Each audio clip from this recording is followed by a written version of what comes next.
오늘 말씀은 마리아의 거룩한 낭비입니다. 낭비면 좋지 않은 표현 같아요. 그죠?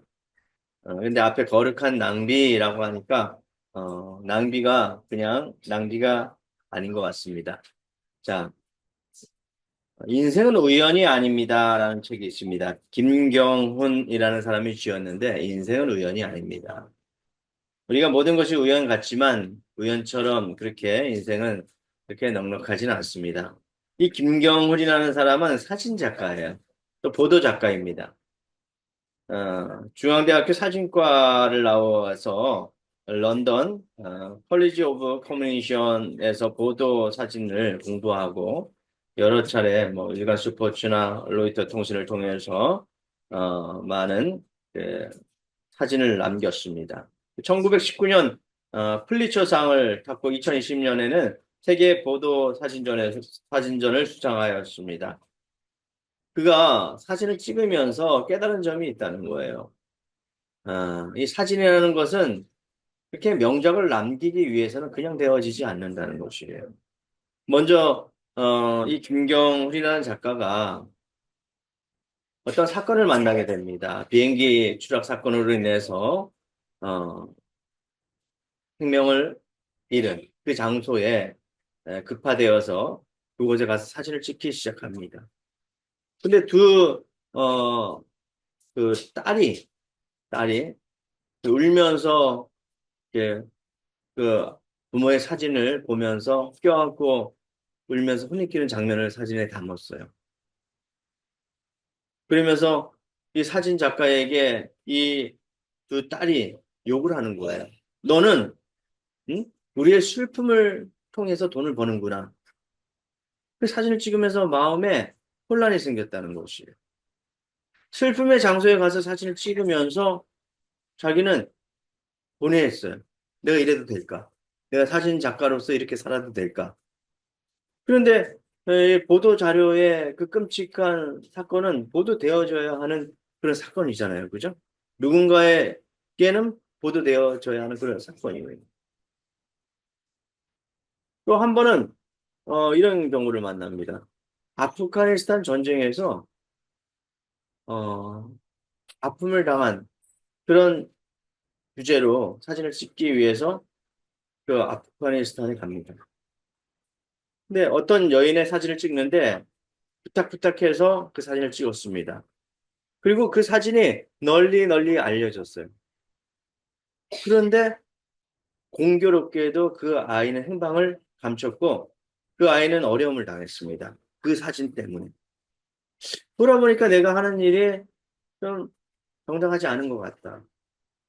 또 한 번은 이런 사건을 만납니다. 화산 폭발로 인해서 그 지역이 재앙의 도시가 됩니다. 근데 어떤 아이가 그 시멘트 돌 벽에 갇힙니다. 그리고 그곳에 물이 차서 호수가 되어져요. 근데 그 사진을 찍을 수밖에 없는 그런 상황이 되었습니다. 허락을 받고 그 사진을 찍는데 이 작가가 너무나 마음이 아픈 거예요. 당장 여기에서 물을 빼서 이 아이를 구출해야 되는데 방법은 없고 부랴부랴 많은 사람들을 통해서 물을 뺐지만 결국 이 아이의 다리를 잘려야만 이 생명을 살 수밖에 없는 그런 상황이에요. 그럼에도 불구하고 허락을 받아서 사진을 찍습니다. 어쩔 수 없이 죽을 생명이기 때문에 안타까웠지만 이것을 세계에 알렸습니다.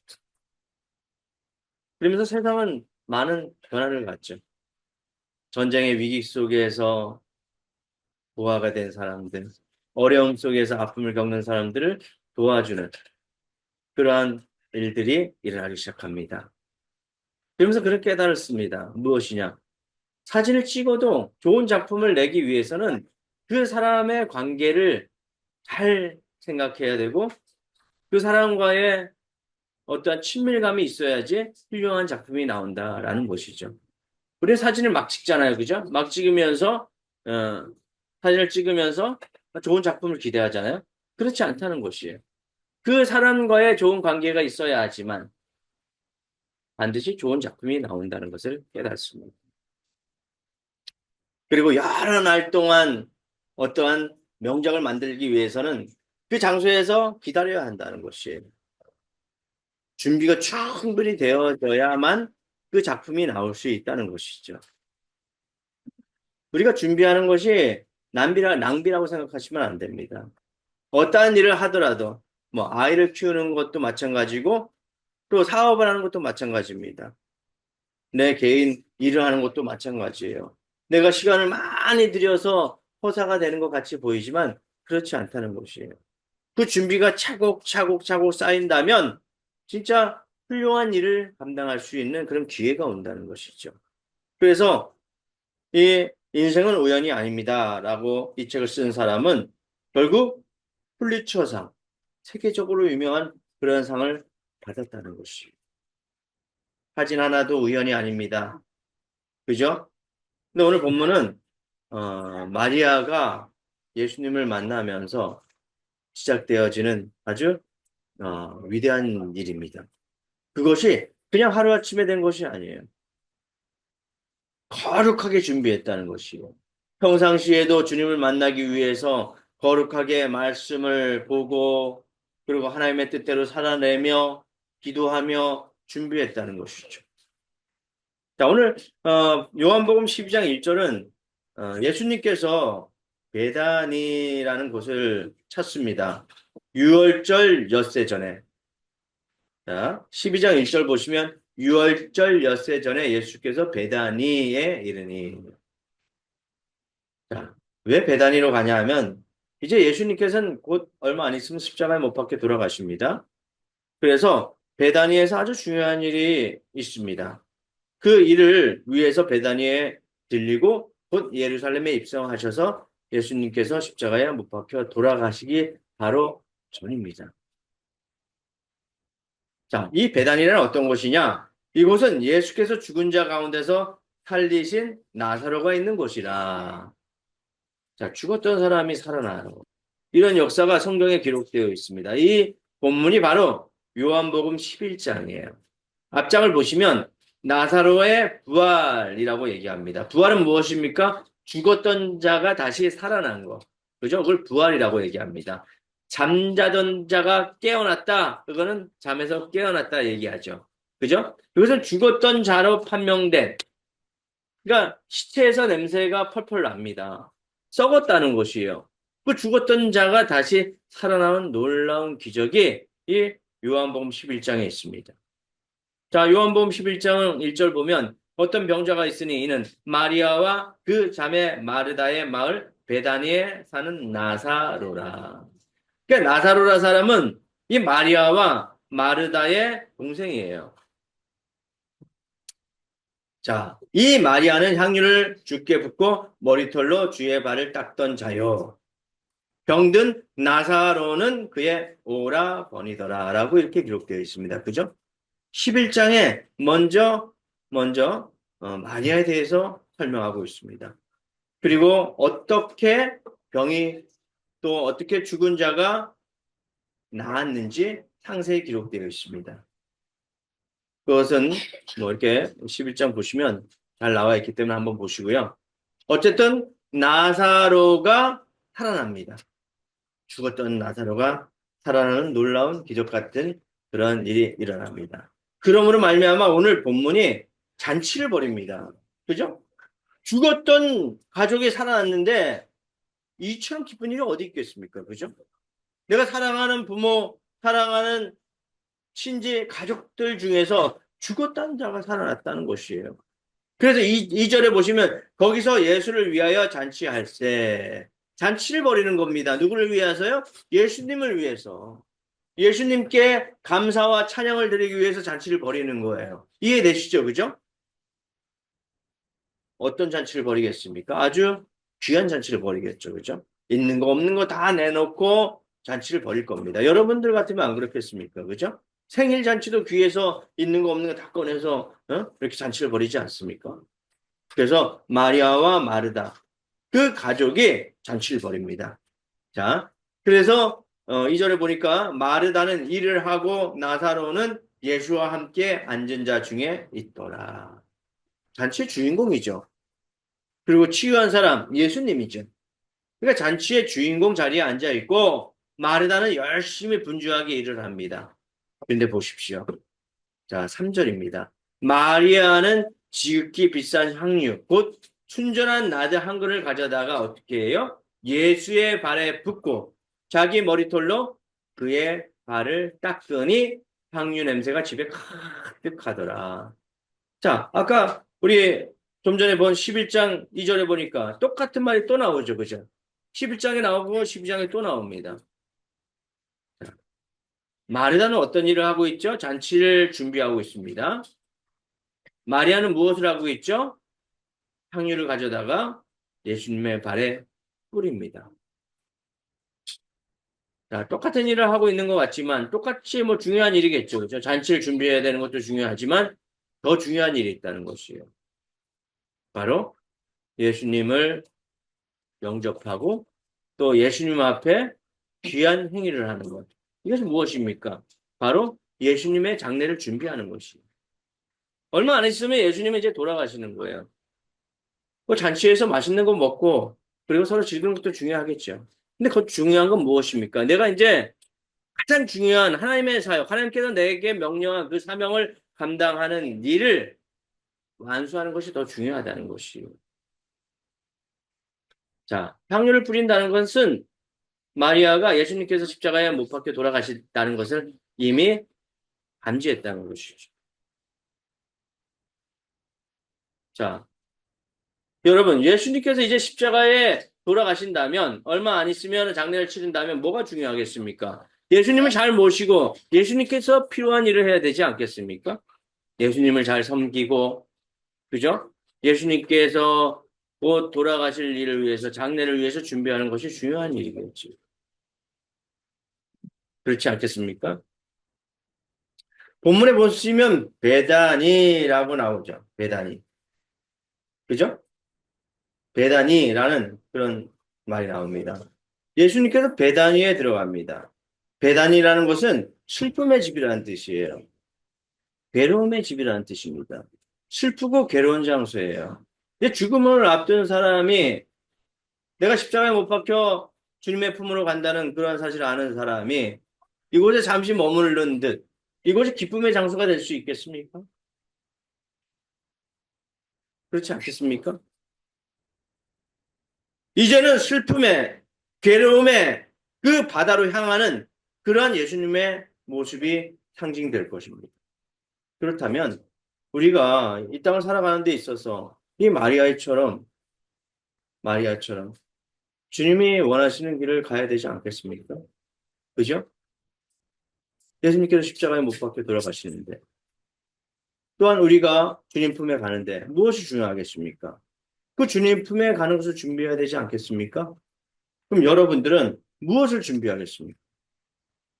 그리고 마리아는 거룩한 주님을 향한 낭비를 했습니다. 그 낭비를 통해서 우리가 깨달아야 될 줄 믿습니다.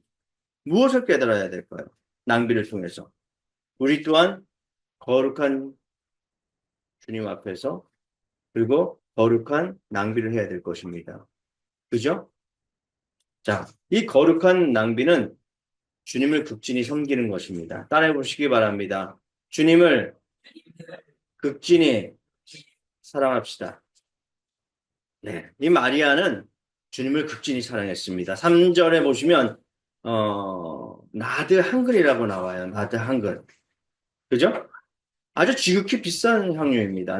나드 한글 정도 되면 1년치 일반 노동자들이 예, 벌어들일 수 있는 그런 연봉이에요. 1년치.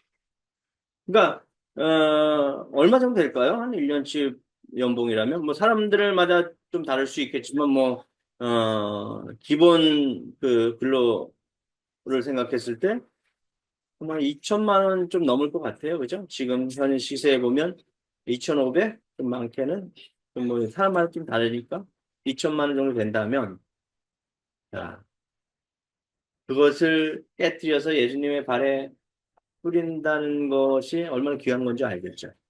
그죠? 내 1년치 봉급을 다 털어서 예수님께 드리는 거예요. 또 이 마리아라는 그 여인은 얼마 안 있으면 이제 결혼을 합니다. 결혼을 준비합니다. 그렇죠? 그리고 결혼을 준비하기 위한 향유예요. 그럼 얼마나 귀한 건지 알겠죠? 결혼 지참금이라는 것이죠. 결혼 때 그걸 써야 되는 그 아주 귀한 향유를 예수님 발에 깨뜨려 붓습니다. 얼마나 귀한 일인지 여러분 상상이 되십니까? 그리고 머리털이 그 당시엔 길었습니다. 머리털을 가지고 예수님 발을 닦아주셨습니다. 이 중동 지방에서는 어, 발을 닦아주는 것은 아주 귀한 섬김이에요. 왜 그러냐면 밖에 나가서 모래로 인해서 발이 사이사이에 때가 끼고 지저분한 그런 상태에 있잖아요. 그러니까 따로 우리 그 항아리를 따로 준비합니다. 발 씻을 물을 준비하고 먹을 물을 준비하듯이 그 준비해서 그 발에다가 그 물을 끼얹고 그리고 닦아주는 것입니다. 가장 귀한 성김입니다. 귀한 성김. 귀한 성김을 누구에게 했습니까? 예수님에게 했다는 것이에요. 예수님을 사랑했기 때문에. 익히 예수님을 알고 있었고 또 오라버니인 나사로를 고쳐주었기 때문에 다시 살아났게 했기 때문에 이 마리아에게는 이만큼 자기의 모든 것을 털어서 해줘도 아깝지 않을 만큼 귀한 일이었다는 것이죠. 그러니까 무엇을 향해서 초점을 맞춰야 되는지 우리가 깨달아야 해요. 신앙생활을 하는 것도 예수님의 말씀, 하나님의 말씀에 초점을 맞추고 그분을 향해서 우리가 헌신해야 되는 것이죠. 그죠? 다른 곳에 안테나를 세우고 집중하다가 세월이 훅 지난 다음에 그 다음에 깨달으면 늦잖아요. 그죠? 분주하게 살다 보면 그것을 잊어버리는 그런 경향이 있습니다. 우리가 기도 통장도 만들어서 기도 통장에 체크를 해가지고 기도하는 것 하나님께서 얼마나 귀하게 보시겠습니까? 그래서 그것을 통해서 하나님께서 응답해 주시는 거예요. 그래서 마리아는 기도하고 마리아는 말씀을 잘 보고 그리고 예수님께서 원하는 그러한 일을 행했다는 것을 기억하시기 바랍니다. 그렇다고 뭐 마르다가 잘못됐다 이런 얘기는 안 나와요, 전혀. 마르다도 나름대로 열심히 일을 했지만 예수님께서 중요하게 생각했던 것을 기억하시기 바랍니다. 그 기억하고 또 그것이 마음에서 우러나와서 이러한 행위를 했다는 것이 값비싼 향유, 결혼 예물로 준비했던 그 향유를 과감없이 뿌릴 수 있었다는 것이죠. 목숨을 다하고 뜻을 다하고 힘을 다하여 하나님을 사랑했다는 거죠. 그죠? 전적인 헌신과 사랑이 있었습니다. 두 번째, 우리 한번 따라해 보시기 바랍니다. 다른 사람을 험담하지 맙시다. 다른 사람을 험담하지 맙시다. 자, 여기 보면 어, 세, 세 인물이 나오는데 마르다가 나오고요. 그리고 마리아가 나오고 또 보면 가롯 유다가 나옵니다. 가롯 사람 유다예요. 유다라는 이름이 여러 나오기 때문에 가롯인 유다라고 이야기합니다. 우리 한번 본문 다시 한번 보실까요? 자, 4절입니다. 제자 중 하나로서 예수를 잡아줄 가룟 유다가 말하되 누가 말해요? 이제 가룟 유다라는 인물이 나옵니다. 가룟 유다. 이 가룟 유다는 아주 예수님에게는 아주 중요한 사람이에요. 재무부 장관이나 마찬가지입니다. 그죠? 돈깨를 차고 있는 사람이에요. 때로는 예수님이 사역을 감당하면서 어떤 마을에 들어가서 뭐 필요한 것을 사오라 얘기하는 그런 경우도 있었어요. 그러면은 필요한 것을 사오고 백성들에게 제공하기 위해서는 무엇이 필요합니까? 바로 돈이 필요합니다. 그렇지 않습니까? 어떤 일을 하기 위해서는 재정이 필요한 거예요. 그 재정, 그 재정을 맡은 자예요. 가장 믿을 사람에게 재정을 맡깁니다. 예수님은 가룟 유다를 믿었어요. 그래도 가룟 유다를 믿고 맡겼는데 이 가룟 유다는 두 마음을 품었다는 것이죠. 한번 본문 한번 다시 한번 볼까요? 자, 그 다음 절입니다. 이 향유를 어찌하여 300데나리온에 팔아 가난한 자들에게 주지 아니하였느냐 하니. 자, 향유를 팔아서 가난한 자에게 주지 아니하였느냐. 잘 봐요. 그거를 왜 예수님에게 허비하느냐. 왜 낭비하느냐. 가난한 사람에게 나누어 주면 많은 사람을 먹일 수 있지 않겠느냐. 더 선한 일을 하라라고 이야기하는 것이에요. 거기까지는 좋아요. 그렇다면 그 다음에 한번 보실까요? 이렇게 말하면 가난한 자들 생각함이 아니요. 누구를 생각하는 거예요? 자기를 생각하는 거예요. 오히려 어? 이 마리아에게 험담거리를 제공한 거죠. 그죠? 마리아를 비난한 거예요. 마리아를 디스해서 자기의 이익을 취하려고 하는 거죠. 그럼 되겠습니까? 그러면 안 돼요. 그는 도둑이라 돈깨를 맞고 거기에 넣은 것을 훔쳐감이라 자기의 이익을 취하고 훔쳐갑니다. 마리아처럼 진실되게 하나님 앞에 헌신한 사람이 있는가 하면 오히려 마리아를 디스하고 험담해서 그것을 이용해서 돈깨를 가지고 훔쳐가면 되겠습니까? 이런 사람이 돼서는 안 된다는 그런 말씀이에요. 7절 예수께서 이르시되 그를 가만두어 나의 장래할 날을 위하여 그것을 간직하게 하라. 그죠? 진짜 중요한 일을 위해서 살라는 것이에요. 바로 예수님은 마리아의 마음을 알았다는 것. 순전한 나들, 순전한 마음을 알았다는 것이죠. 하나님의 말씀은 그거예요. 8절에 가난한 자들은 항상 너희와 함께 있거니와 나는 항상 있지 아니하니라 하시니라. 가난한 자들은 너희와 항상 함께 하기 때문에 시시때때로 너희가 도와줄 수 있지 않겠느냐. 이 시점은 지금 시점은 너가 무엇을 깨달아야 되는지 판단해야 되는 그런 시점 아니냐. 내가 곧 분명히 제자들에게 여러 번 얘기했어요. 나는 곧 십자가에 못 박혀서 주의를 감당할 것이다. 내가 3일 후에 다시 부활할 것이다. 그러니까 걱정하지 말아라. 그렇게 말씀하셔요. 항상 이 가난한들을 위해서 너희가 힘써야 할 텐데 지금은 내가 떠날 때가 됐으니 너가 무엇을 해야 되는지 깨닫고 그렇게 살아가도록 하여라. 내가 없어도 두려워하지 말고 조금 있으면 다시 너희 앞으로 올 것이니 주님께서 함께 할 것이니 조금만 기다려라 라고 말씀하셨습니다. 예수님은 악한 바른 유다의 마음을 아셨습니다. 그렇지만 예수님께서는 마음을 아셨지만 그를 질책할 수도 있었을 거예요. 그렇게 하지 않으셨어요. 나무라지 않으셨습니다. 예수님은 제자들을 사랑하십니다.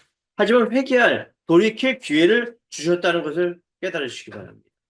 남을 험담해서 자기의 이익을 그런 챙기는 그런 사람이 아니라 진짜 주님께 나가서 주님이 원하시는 일을 감당하다 보면 주님께서 채워주신다는 것이에요.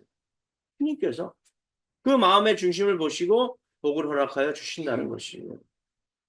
그래서 아브라함 믿음의 조상 아브라함이 하나님 말씀에 순종하며 나갈 때에 어려움을 많이 겪잖아요. 그죠?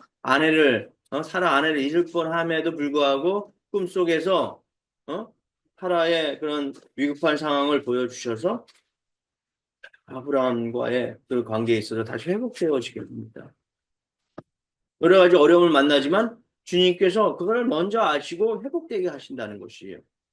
많은 사람이 아브라함을 저주했지만 그 저주를 인해서 오히려 저주한 사람이 저주를 받아요.